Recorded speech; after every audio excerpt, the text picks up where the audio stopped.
Boa noite a todos. Então, como estão a ver já ali no título e já sabiam, hoje vamos continuar a falar de um tema que nos é particularmente difícil. Continuamos a falar da riqueza. E continuamos a falar daquilo que nos perturba ainda bastante, que é, de facto, o desprendimento que temos ou não dessa mesma riqueza, porque na semana passada o Dr. Lutênio falou da verdadeira propriedade. Há 2 semanas o Sérgio Vilar falou da prova da riqueza e da miséria, e hoje continuamos a falar dos bens materiais. E esta é uma questão que, de facto, tal como o Dr. Lutênio disse, nos afeta muito. Porquê? Porque, na verdade, nós, desde que nascemos, começamos a tomar algum conhecimento de nós próprios e começam-nos a dizer para nós nos fazermos à vida, para nós estudarmos, para nós termos sucesso, porque, de facto, temos que fazer algo na vida para termos o nosso conforto, o nosso modo de vida e termos os bens materiais que nos permitam assegurar a nossa sobrevivência, a sobrevivência dos nossos. E então começamos a trabalhar, a estudar e depois a trabalhar, e começamos a ter de facto algum apego a esses bens materiais.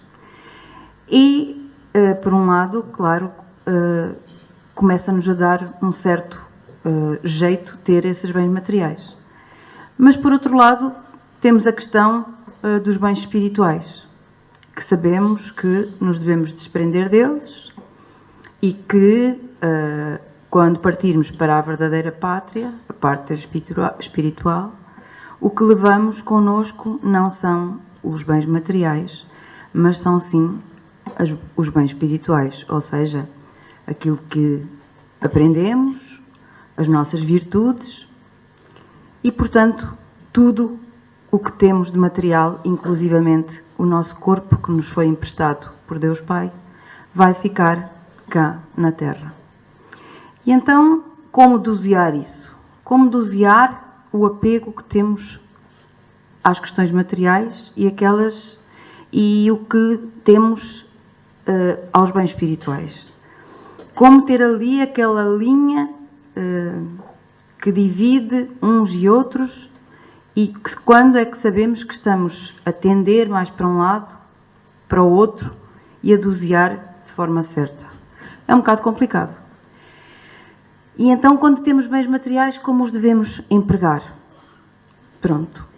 E aqui aparece, de facto, então, o item, o emprego da riqueza no Evangelho segundo o Espiritismo e o emprego da riqueza segundo Fenelon, que às vezes eu, pessoalmente, tenho que confessar que li o Evangelho a primeira vez e nem sequer reparei que estava lá este nome Fenelon no final, porque há vários espíritos que fazem parte dos espíritos convocados pelo Espírito de Verdade para fazerem parte da falange que ditou, aliás, a Allan Kardec todas aquelas maravilhosas mensagens, não é? Todo aquele texto maravilhoso que constitui o Evangelho segundo o Espiritismo, para já só falarmos desse. E então alguns passam-nos despercebidos já a primeira vez que lemos o Evangelho. Quando me debrucei mais atentamente sobre o Evangelho, e mais propriamente sobre este capítulo, de facto, deparo-me com o nome de Fenelon.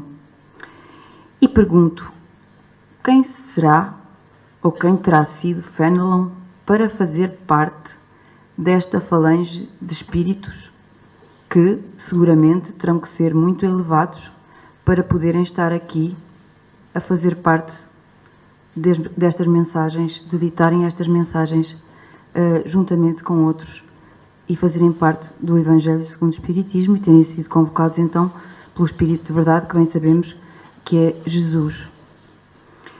E começamos exatamente por aí, porque interessa-nos saber, certamente, estão curiosos de saber quem foi Fénelon. Não como espírito, mas como ser encarnado, como nós que foi. E vamos começar exatamente a nossa exposição por aí. Então, François Fénelon é o pseudónimo de François de Salignac de la Mone Fénelon, que nasceu a 6 de agosto de 1651. Isto está-me aqui a fazer confusão, peço desculpa. No Château de Fénelon, Périgord, França, e desencarnou em Cambrai a 7 de janeiro de 1715, com 63 anos de idade. Para a época, estamos a ver que até foi um ser que teve uma duração satisfatória, porque nós sabemos que a esperança de vida naquela altura era muito reduzida. A sua família era da nobreza, ilustre nas armas e na diplomacia, mas empobrecida. Ou seja, ele foi um espírito que nasceu nobre, mas pobre. Foi um teólogo, poeta e escritor francês, bastante influente na França, cujas ideias liberais muito contribuíram para a emancipação da humanidade. E então aqui já começamos a pensar assim, ok? Ele nasceu nobre, mas pobre, mas o mais importante não é isso. O mais importante é que as suas ideias contribuíram para a emancipação da humanidade. E a emancipação da humanidade, isto quer dizer que foi para a sua evolução. Certo? Logo a seguir diz que é considerado um precursor do iluminismo. O iluminismo foi, de facto, uma filosofia, chamemos-lhe, que veio a aparecer mais tarde, um pouco mais tarde, que não apareceu em França, apareceu na Inglaterra, mas que predominou muito em França, no século XVIII, e que foi, digamos, estas ideias iluministas eram precisamente opostas ao regime da altura em que Fénelon vivia, porque o regime da altura era o regime de Luís XIV, que era um regime absolutista. E o absolutismo diz que, aliás, Luís XIV era chamado Rei Sol, porque Sol, tudo andava centrado à volta dele. Portanto, o absolutismo quer dizer que é um regime em que o rei é absoluto, como o próprio nome indica. Ou seja, ele manda, mais nada. E, portanto, ele manda e todos obedecem, não é? E era chamado Rei Sol, portanto, ele era o centro do universo. Todos lhe obedeciam, ninguém ousava desobedecer-lhe. E o nosso Fénelon, chamo-lhe carinhosamente, já foi o precursor do iluminismo, que tem como base algumas ideias, dentre elas estas. É totalmente contra tudo o que seja opressão, diz que Deus está na natureza e em todo o homem, é contra tudo o que seja poder centrado em um ser, no rei, por exemplo, que deve ser distribuído pelo povo. Aliás, mais tarde aparece-nos um dos grandes filósofos iluministas, foi Jean-Jacques Rousseau, que nos aparece aqui, e a obra mais conhecida de Jean-Jacques Rousseau é precisamente o Contrato Social, que apela à soberania popular, não à soberania do rei. Portanto, o François Fénelon já era um espírito muito evoluído para a época, porque ele já tem estas ideias nele próprio. Portanto, precursor do iluminismo, de umas ideias completamente opostas à do absolutismo, que era o que reinava na época. E também, na pedagogia, propôs ideias que seriam desenvolvidas por Rousseau e Pestalozzi. Ora, nós sabemos que, viram a data que ele nasceu, Pestalozzi vai nascer em 1746. Portanto, bastante mais tarde. E sabemos que já até aqui foram apresentadas as ideias pestalozzianas e que hoje há escolas que seguem essas ideias. Ora, Fénelon já defendia, como vamos ver à frente, ideias muito parecidas com as de Pestalozzi. Foi precursor de Pestalozzi. Portanto, já tinha dito que era contemporâneo de Luís XIV, que viveu de 5 de setembro de 1658 a 1 de setembro de 1715, no apogeu do antigo regime francês, ou seja, regime absolutista. As suas obras são reeditadas na França até aos nossos dias. E vamos ver à frente que obras é que são as mais importantes mesmo. E era um católico sincero. Mas um católico sincero na sua prática, de humildade, de sinceridade e de nada o que fosse imposto à força. Destacou-se dos seus contemporâneos, pois enquanto governos e povos ainda matavam pelas diferenças religiosas, a tolerância, e este itálico foi eu que coloquei, com os que tinham ideias diferentes da sua, e a afabilidade com todos com que lidava, foram traços marcantes da sua personalidade. Como estamos a ver, ele aqui já estava a angariar muitos bens, apesar de ter nascido pobre, nobre, pobre, ele já tinha alguns bens espirituais, porque uma característica marcante da sua personalidade era a sua afabilidade e a sua tolerância para com os que eram diferentes, porque ele próprio vai lidar com diferentes, com os convertidos.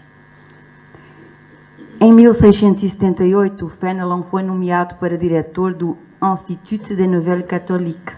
Quem são estes Nouvelles Catholiques? São os Institutos dos Novos Católicos. Esta instituição era para reeducar na religião católica as jovens famílias protestantes, os chamados Ongelotes. Quem leu a trilogia da Yvonne sabe perfeitamente quem são os Ongelotes. São os protestantes que se haviam convertido ao catolicismo. E as suas experiências pedagógicas que têm com esses Ongelotes, que eram supostos ser tratados à força, mas que Fénelon tratava com muito carinho e com muita tolerância, com a sua recente conversão, fê-lo escrever em 1681 um livro chamado Traité de l'éducation des filles, ou seja, o Tratado da Educação das Raparigas, que ele diz depois, posteriormente, que apesar de se chamar Tratado da Educação das Raparigas, poder-se-ia generalizar a todos, a rapazes e a raparigas. Era uma verdadeira revolução para a educação da época. Porquê? E é baseado neste Traité de l'éducation des filles que se diz que ele é precursor de Pestalozzi. Porquê? Tinha na sua essência itens como este: não ocultar defeitos às crianças.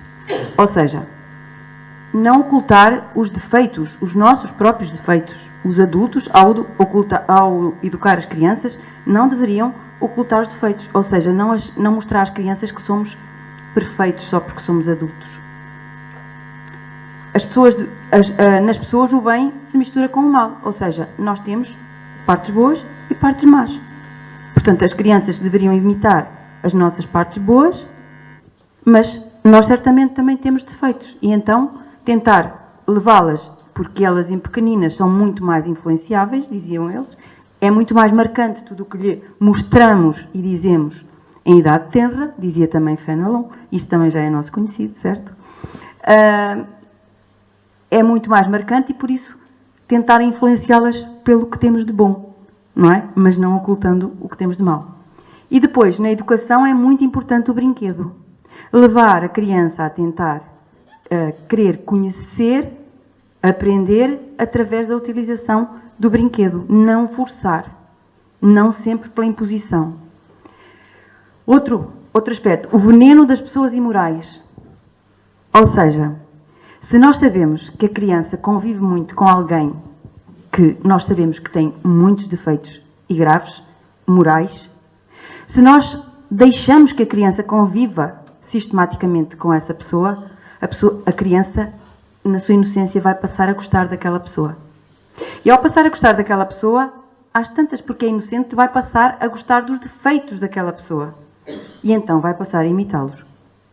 Então, para estarmos alerta com quem deixamos conviver as nossas crianças. A piedade, ou seja, vamos ver como conseguimos inspirar nas nossas crianças a piedade por aqueles que são mais fracos. O convívio com qualidades e defeitos já estava no não ocultar os defeitos. A instrução deve ser agradável, é outro item que ele distingue, mas está relacionado com a importância do brinquedo, através de uma história, através de um passeio, através de uma conversa, levar a criança a ter vontade de aprender. Manter a autoridade. Ou seja, com tudo isto, quem educa, o pai e a mãe, seja lá quem for, não se destituir de manter a autoridade, mas manter a tolerância. Ou seja, haver um equilíbrio entre a autoridade e a tolerância. Não se precipitem nas correções. Quando alguém, o pai ou a mãe, vai corrigir sob o impulso do que a criança fez agora de errado, dizia Fenelon, cuidado, vão com calma. Primeiro pensem, acalmem-se e depois corrigem, porque senão estão a ensinar a criança a reagir também por impulsos. Desde ao nível das crianças. A criança não é um adulto. É um espírito que está, na sua tenridade, aberta muito mais a ensinamentos do que em adulta. Mas desde ao seu nível. Converse com ela, brinque com ela. Não seja só aquela figura séria, prepotente que está ali. É o pai, é a mãe, eu é que mando, Não, brinque com ela.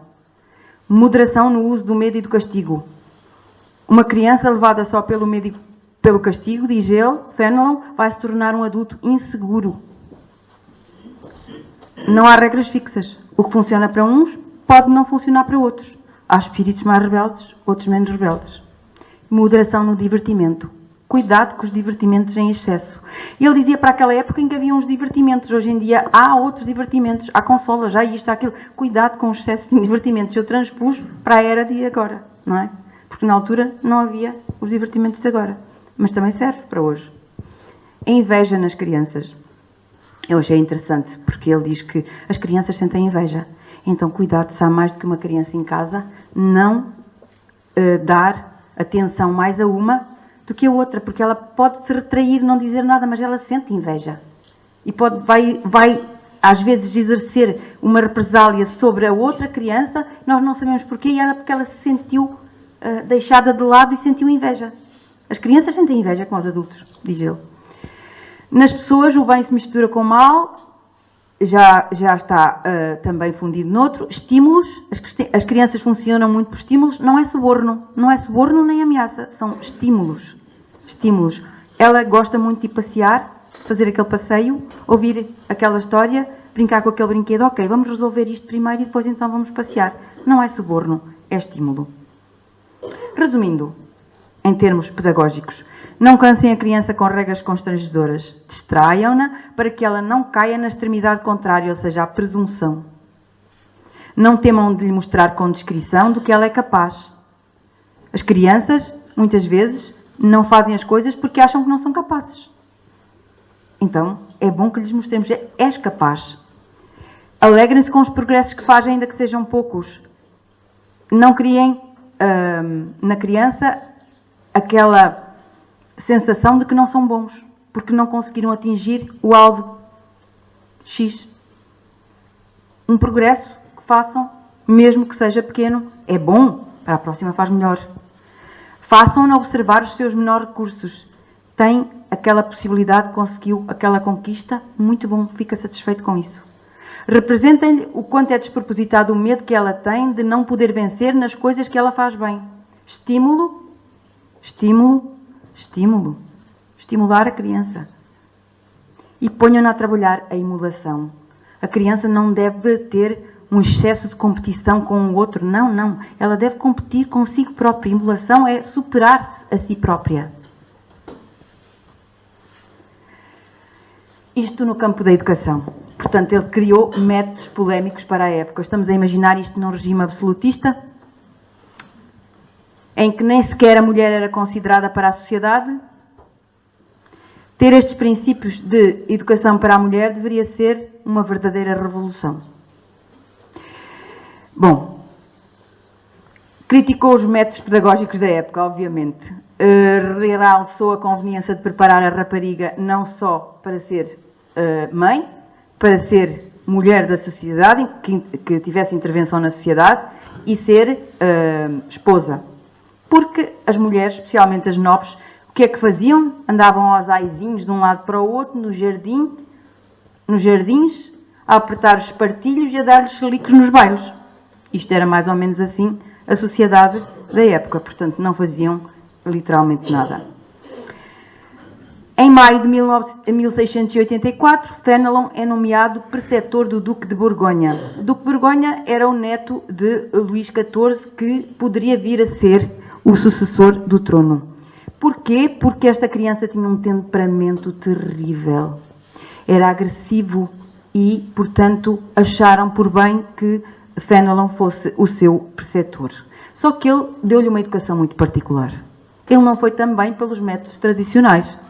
Ele, o Duque, não queria estudar, não queria trabalhar, e ele fazia-o por indução, ou seja, ele tinha uma conversa com ele, e quando, de facto, chegava a um determinado ponto, ele levava-o a determinadas conclusões para que depois chegassem a determinadas matérias. Ele levava-o a dar um passeio para que na natureza se apercebesse ainda a árvore que tinha as folhas, para lhe ensinar determinados conhecimentos realmente ligados com as ciências e tudo assim. Portanto, foi sempre assim a educação. Castigos não os utilizava, não porque ele fosse um duque, mas porque não era o método de Fénelon.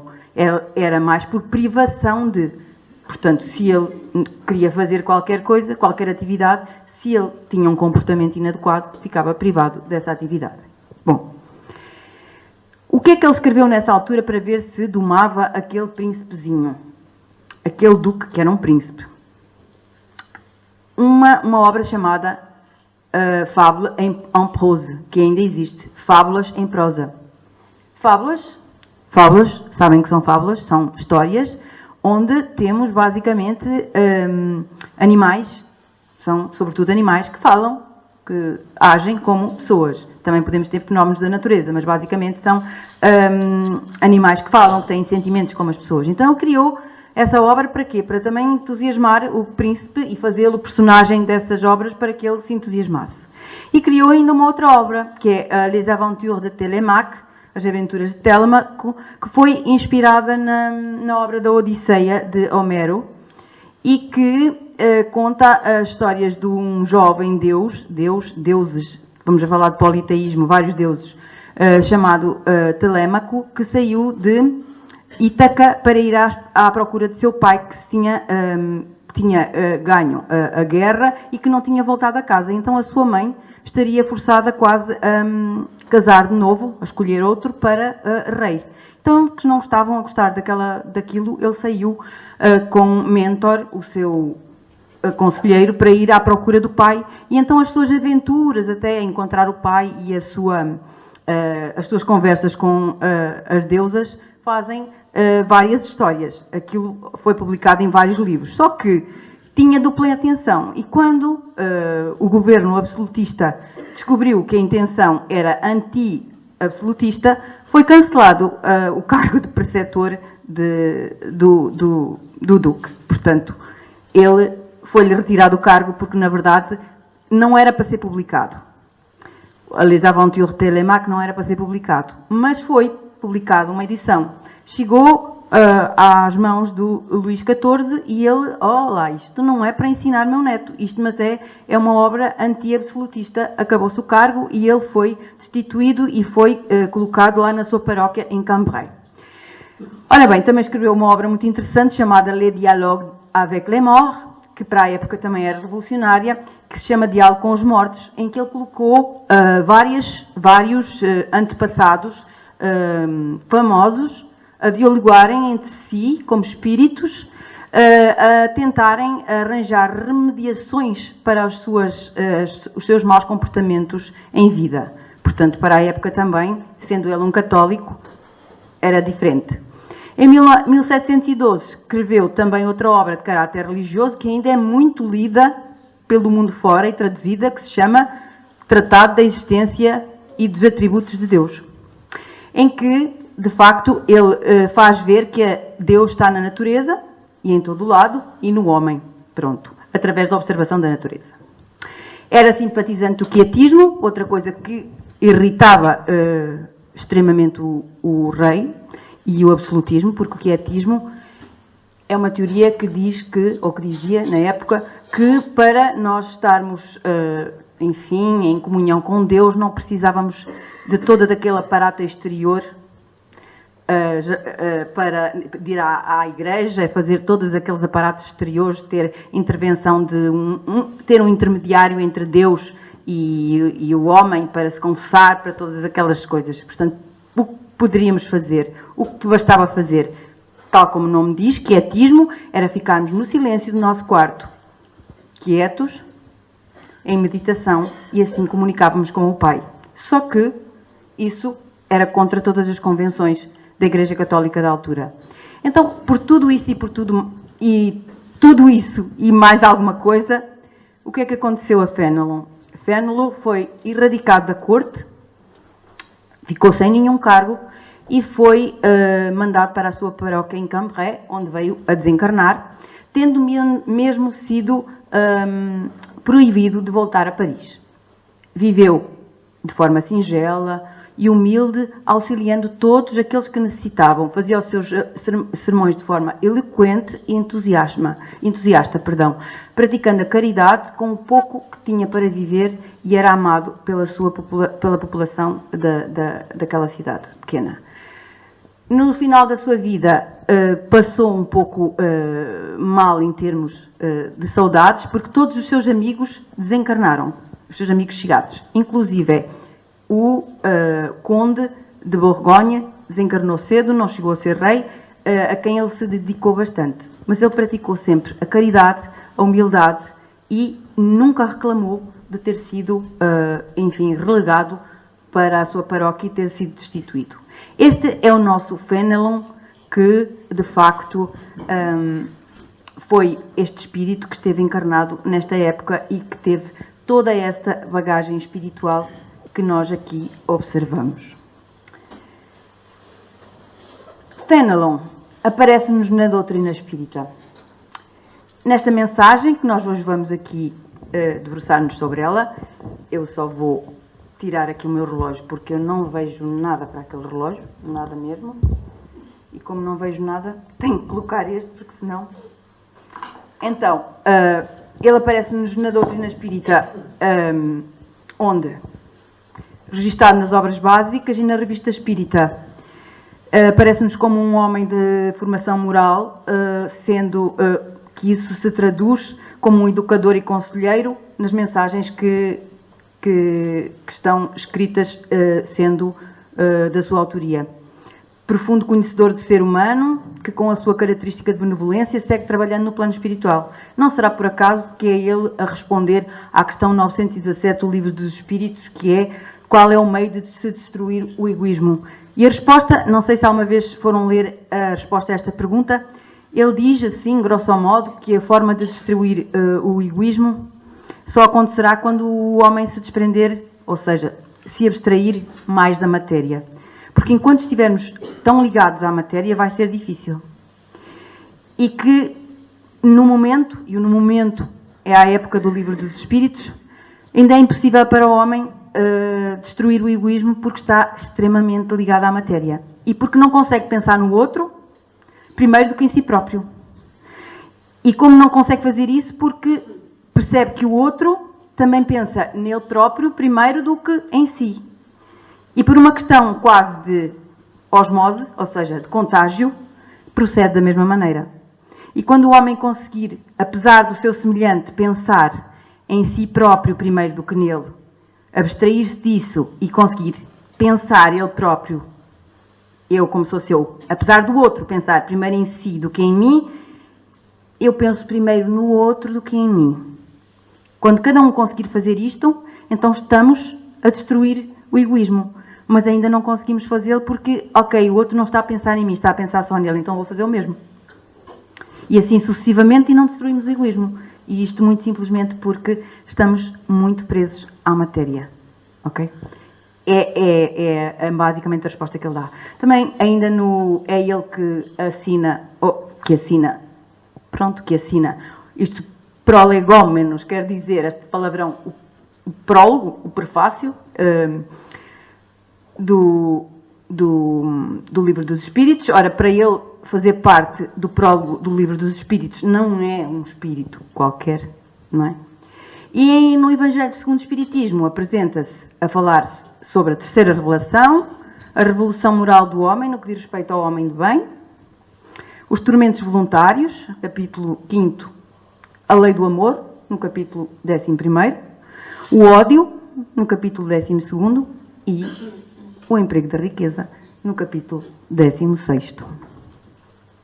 Também no Livro dos Médiuns, figura no capítulo das dissertações espíritas, no capítulo 31º, desenvolvendo aspectos acerca das reuniões espíritas e da multiplicidade dos grupos espíritas. Isto é o que vem a seguir na mensagem, no que está escrito, é que isto é onde ele está assinalado como sendo o nome dele, individual. Porque em termos coletivos,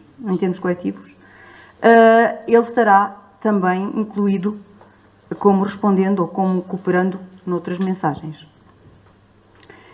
E agora, cá estamos nós, no emprego da riqueza, que seria e que é o tema de hoje. E isto começa no capítulo 16º com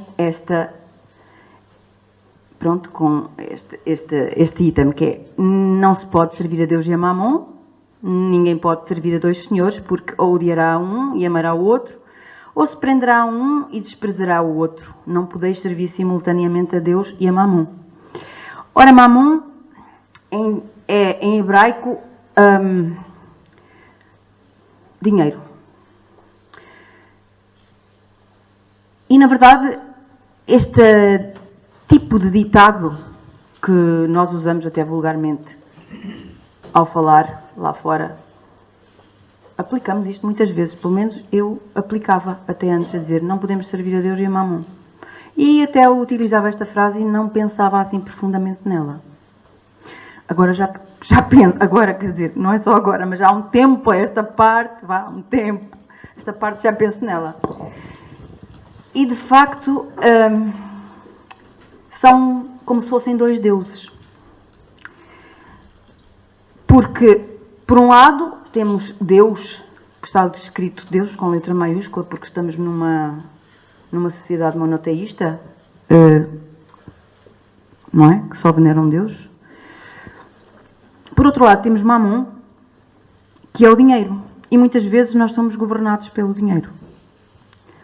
Aliás, se nos imaginássemos em Tóquio,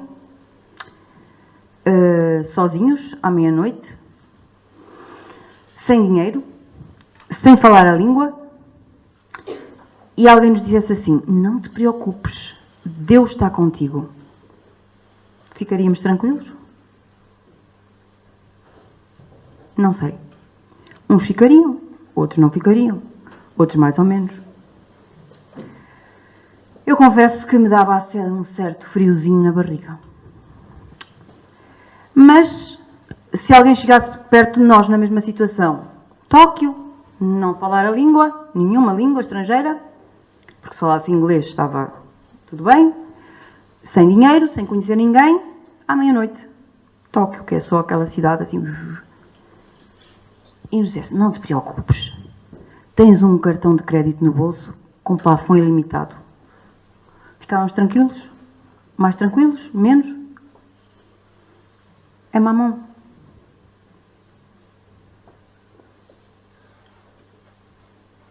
Com qual Deus é que ficávamos mais tranquilos? Não sei. Não tenho resposta. Cada um é que sabe. Então, diz-nos a mensagem de Fenelon: sendo o homem o depositário, o administrador dos bens que Deus lhe pôs nas mãos, contas severas lhe serão pedidas do emprego que lhe haja ele dado em virtude do seu livre-arbítrio. Então, aqui fala-nos que aquilo que o doutor já nos disse na semana passada, nós somos fiéis depositários daquilo que temos. Ou seja, tudo o que é material, inclusive é o corpo, Deus deu-nos para nós utilizarmos, até estarmos aqui. E nós sabíamos disso, só nos esquecemos porque estamos aqui na Terra, certo? Quando estamos na nossa pátria espiritual, nós sabemos disso. E concordamos com isso e pedimos muito mais. Só quando chegamos aqui, esqueci-me. E custa tanto, não é? Pronto, agora, o que é que nós somos responsáveis? Temos que dar contas do emprego daquele que Ele nos deu. Até do corpo temos que dar emprego, se o tratamos bem ou não. Se cuidarmos dele. Então, serão-nos pedidas contas do emprego daquilo que Ele nos deu para administrar. O mau uso consiste... E isso tem a ver com o livre-arbítrio, ou seja, eu decido, ninguém me obriga, nem meu anjo da guarda, nem Deus, nem Jesus, nem Maria, ninguém. O mau uso consiste em o desaplicar exclusivamente na sua satisfação pessoal. Egoísmo, o meu ego. Pergunta do Livro dos Espíritos. Não conseguimos combater o egoísmo. Então, a minha satisfação pessoal é o meu egoísmo. Eu não pensar no outro. É pensar em mim própria só. Mas a satisfação pessoal, aquilo que vai para além do que eu necessito. Porque o que eu necessito é-me obrigatório, quase, não é? O que eu necessito são aquilo para o meu bem-estar, para suprir as minhas necessidades. Quando eu uso mal o livre-arbítrio, eu estou a aplicar exclusivamente para a minha satisfação pessoal. Bom, é o uso ao contrário, todas as vezes que dele resulta um bem qualquer para outrem. Ai, altruísmo, onde é que tu estás? Altruísmo é o contrário de egoísmo, ok? Até é tão difícil de pronunciar. Altruísmo. Temos que elaborar a língua. O merecimento de cada um está na proporção do sacrifício que se impõe a si mesmo. Pois, altruísmo pressupõe um sacrifício. É pensar no outro antes de pensar em mim próprio. Certo? Será... uma das formas será a beneficência, que significa caridade. Mas não é a chamada caridadezinha. Ai, vou deixar ali uma moeda. Pronto, já está. Já fiz a boa ação de hoje. Está feito. Ai, ajudei ali a atravessar um velhinho, uma estrada. Pronto, já está. Hoje já fiz a minha boa ação. Está feito. Já me abriu a consciência. Não. Ela dá alívio à miséria presente, aplaca a fome, preserva do frio e proporciona abrigo ao que não o tem. E agora? Muito complicado. Esta palavra beneficência eu coloquei a negrito e sublinhei porque, ai, custa-me tanto. Pois, a fazer assim essa caridade, assim, sim, mas depois... dar do que me é necessário para o outro, essa é a verdadeira caridade. Não é do que é supérfluo.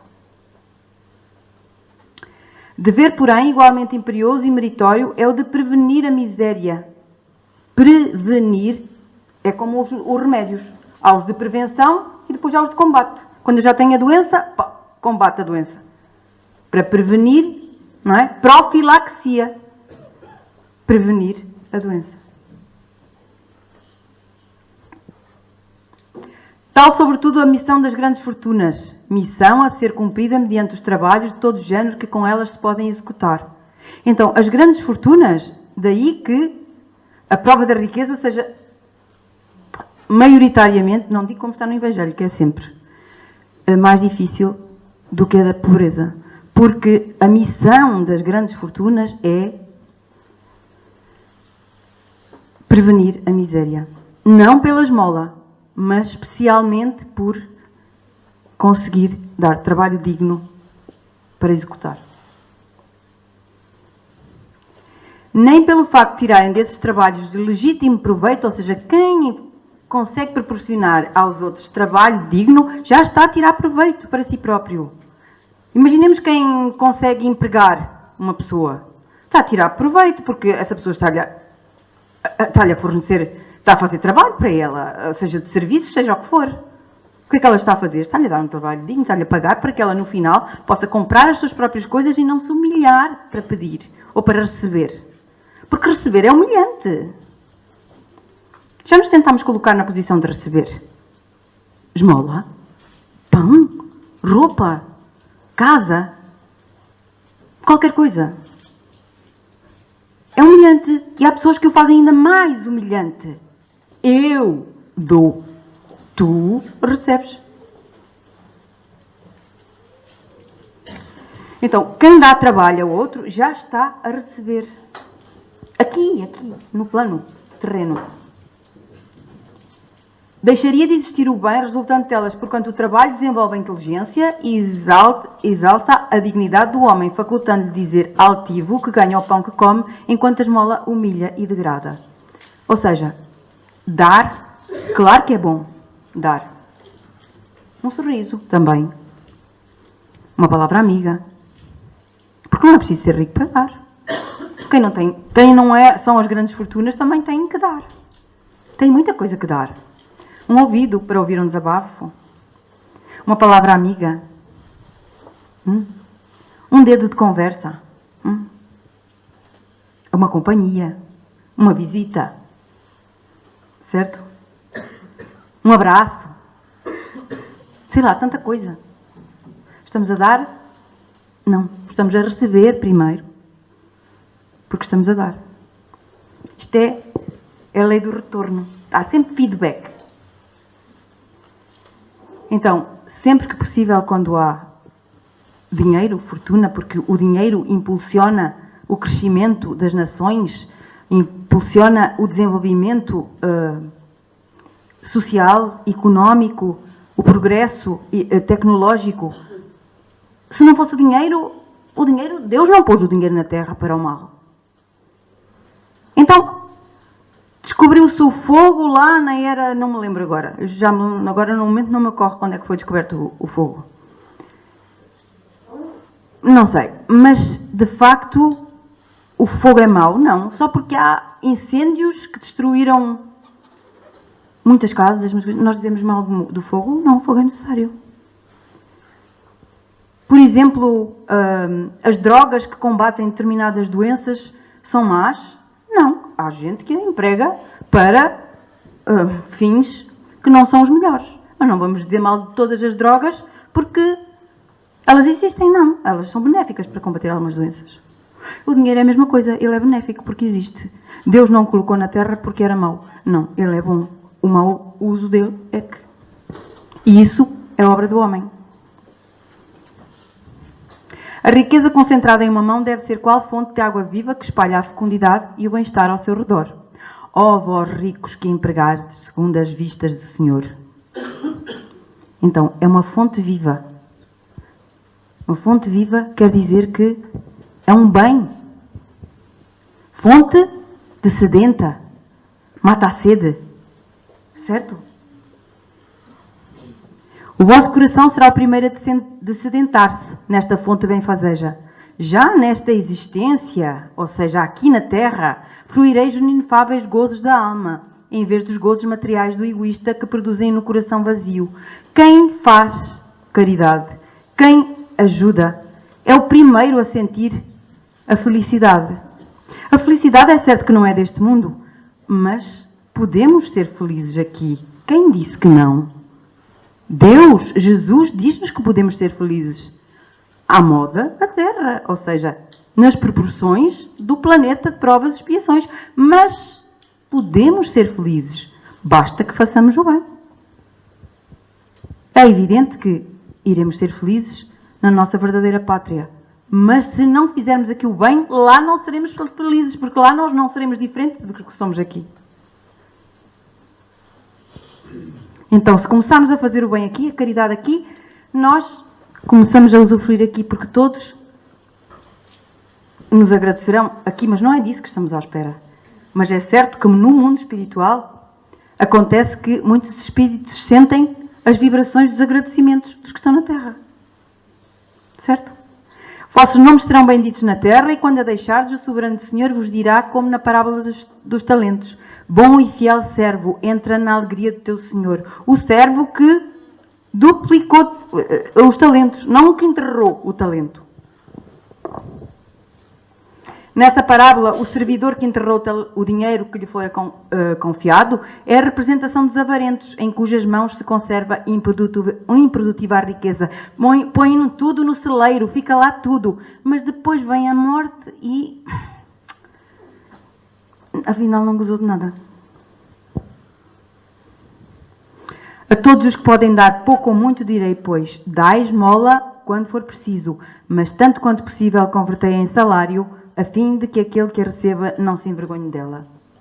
E esta é a mensagem de Fenelon.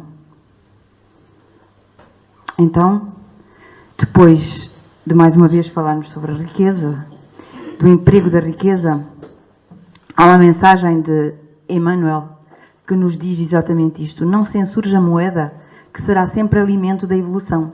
Evolução económica, certo, claro, mas evolução científica, evolução espiritual também.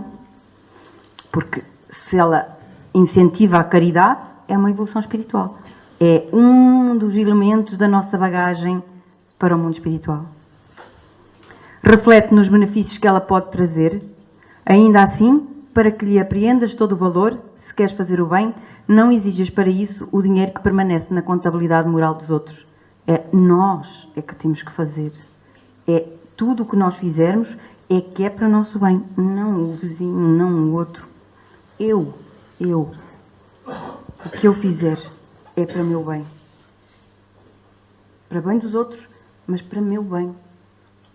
Eu vou usufruir do bem que faço aos outros. E só para terminar, não podia deixar de ter mais uma frasezinha de Fenelon, porque ele tem muitos pensamentos, muitos mesmo, mas eu gostei particularmente deste. A salvação não está ligada somente à cessação do mal. É preciso ainda ajuntar a prática do bem. É uma frase de Fenelon, mas nós conhecemos-la do Evangelho, que diz que somente não fazer o mal não chega. Eu não faço mal a ninguém. Ok, e faz o bem? Então não serve. Só não fazer o mal já não é fazer bem. É preciso fazer o bem. E o fazer bem, neste caso eu escolhi um animal porque os animais às vezes também são muito maltratados e eles são nossos irmãos na criação divina. Boa noite a todos. Um resto de boa semana. Que Jesus fique connosco.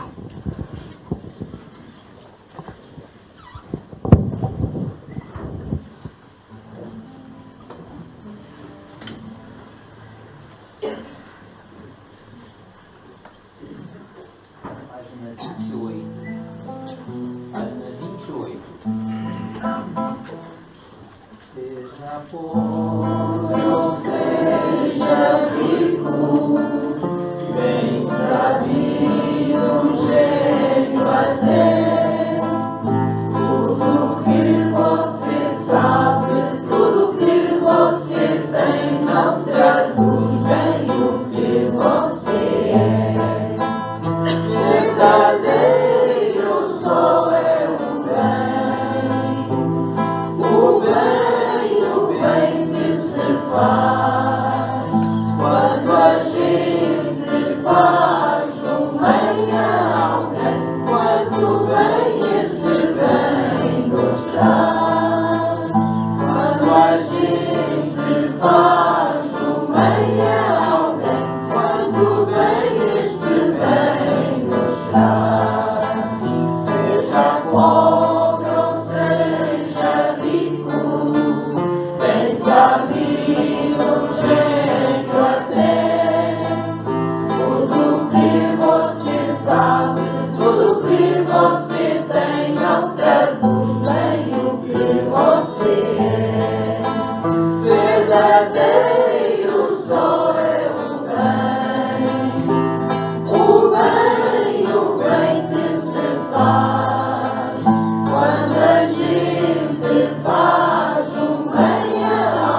Vamos orar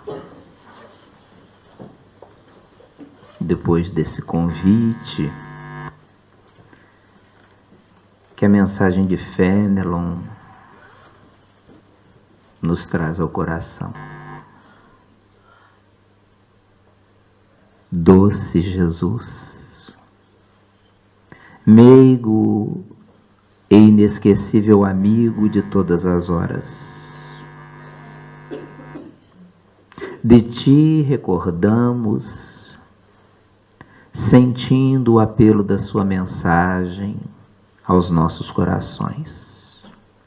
Vencido o dia que se foi, eis que, envolvidos pela noite, meditamos acerca das inúmeras atividades com as quais estivemos absorvidos no dia de hoje.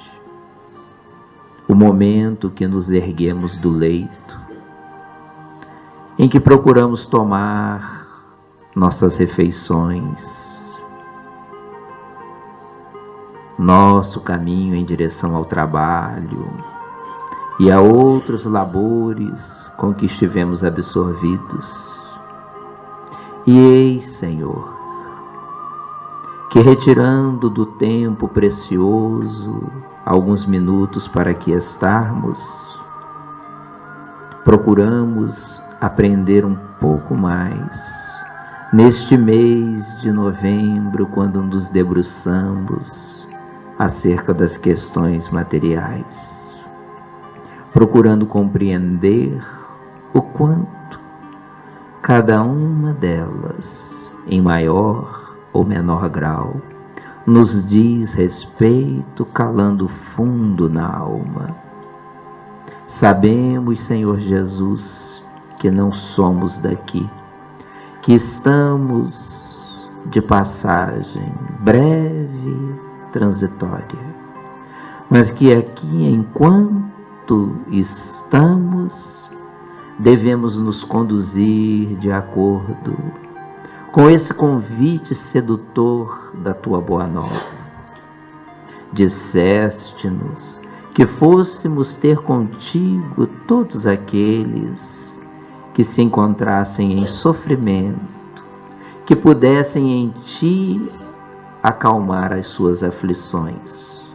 Nós assim nos apresentamos, Senhor, aflitos, ansiosos e inquietos, sabedores das necessidades que a vida na terra nos prende, mas lúcidos de que estamos a caminho de voltarmos de volta para o mundo espiritual. Concede-nos, Senhor Jesus, a sabedoria necessária para agirmos com equilíbrio e paz, cumprindo na terra o que é necessário e levando para a vida maior os frutos aqui semeados.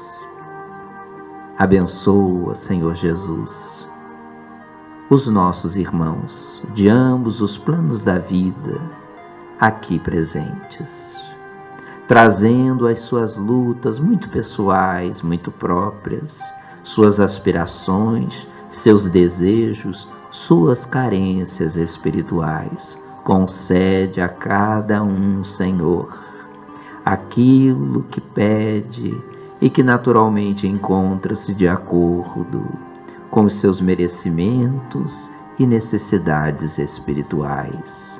Que os seus benfeitores, nossos anjos de guarda, nos envolva, protegendo-nos, inspirando-nos, iluminando-nos, envolvendo os nossos seres amados, queridos, muitos deles presentes, fazendo-nos companhia em nossas reflexões, sendo recordados em muitas exposições aqui feitas nesta noite, e envolvendo também aqueles que eventualmente possam nutrir em relação à nossa pessoa sentimentos de animosidade, desavença, distanciamento emocional, Guarda-os, Senhor Jesus, sob a tua paz e sob a tua proteção, estendendo a eles o bem que queremos para nós e para os nossos.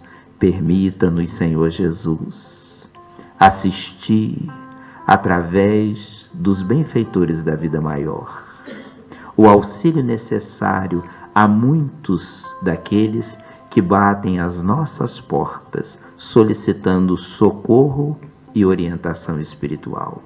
Os enfermos do corpo, mas sobretudo os enfermos da alma, os desesperados, os tristes, os desorientados. Atende, Jesus amigo, aquele que roga pela força e pela coragem, num momento difícil, muitas das vezes de enfermidade, de desarmonia familiar, em busca de um emprego, de um trabalho. Guarda-nos assim, Senhor, envolvidos nessa riqueza espiritual, compreendendo a vida material e fazendo dela o melhor que possamos, buscando os frutos mais cedo ou mais tarde de flor espiritual. Guarda-nos sob a tua paz, abençoando os nossos trabalhos da noite.